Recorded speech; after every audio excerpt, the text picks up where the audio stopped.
julle, dit is 'n nuwe week. Lekker.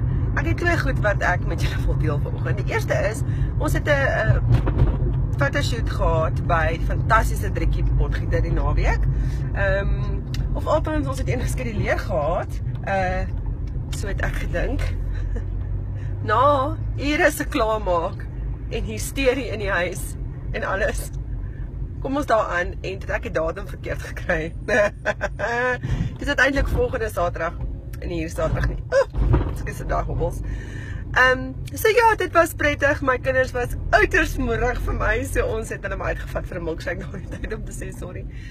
En tweede ding wat gebeur het, nê, gister na kerk gaan ons winkel toe en my kinders is besig in 'n winkel.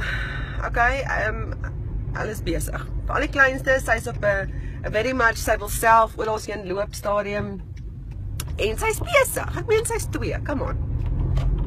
Maar nou gaan ons deur die tille en nou sit ek haar aan die ander kant van die til sit ek haar boppie laat sy daar sit en haar vissertjie oopmaak wat ek vir haar gekoop het.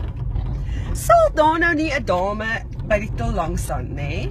'n dame van gevorderde jare, kom ons noem dit nou maar so. Nie oud nie. Maar sal sy nou nie daar staan en die mees afkeurende freaking kyk vir my en my gesin gee nie.